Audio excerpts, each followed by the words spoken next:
Good morning. This fiscal year has been a rock and roll year for the bulls. However, it was accompanied by smart economic recovery and healthy FII inflows. Now the eyes are on financial year 2011. The immediate trigger will be India Inc.'s report card, the trend in inflation and the RBI policy action. Fund flows will also play a crucial role, so will be the monsoons.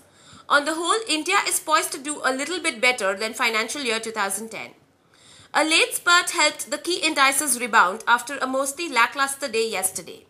The Sensex and the Nifty gained 8% each in the March F&O future following a subdued February. Today we expect another sedate start due to uncertain global cues. A range-bound trade with a positive bias is what we foresee in the near term. The NSE Nifty could surpass 5,300 shortly if FII inflows remain firm, but the market will face selling pressures at higher levels as valuations are not cheap. Avoid small cap and mid cap stocks as they have underperformed the frontline stocks post the budget and are unlikely to see strength anytime soon. We would advise you to stay invested in fundamentally sound stocks. Get rid of weak scripts by selling into any rally. A big worry now is how the external environment shapes up, particularly in the US. Fed Chief Ben Bernanke has yet again pledged to keep rates at record low for a long time. But that also has its pitfalls like inflationary spirals. Of late, there have been concerns about sovereign debt in some parts of Europe, while Dubai seems to have settled the issues. Reports do suggest a consensus on financial aid for Greece from the European Union and IMF combined.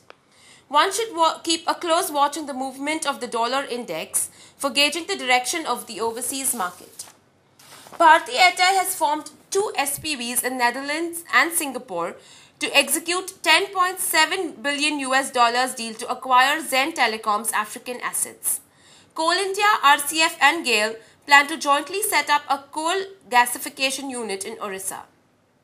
Food inflation fell to its lowest in 4 months for the week ended March 31st. Quasi-equity instruments such as perpetual bonds may be ineligible to meet RBI guidelines on capital requirement in future. India's crude oil production grows by 4% in February. FII investment cap for core bonds could be raised. Credit growth has hit RBI's target at 16% in the fortnight to 12th March 2010. Government may infuse 40 billion rupees into regional rural banks over the next 2 years.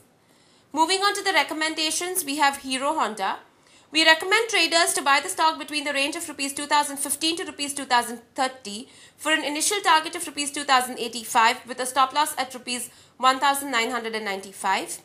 Syntax Industries, we recommend high-risk traders to buy the stock between the range of Rs 277 to Rs 280 with a stop loss of Rs 270 for an initial target of Rs 295. The derivative strategies are long JP Associates April future at Rs 151.75 for a target price of Rs 149 and a stop loss is to be placed at Rs 157 for a lot size of 1688, and long Polaris April future at Rs 172.6 for a target price of Rs 179 and a stop loss is to be placed at Rs 169.90 for a lot size of 2800. Thank you and have a great day ahead.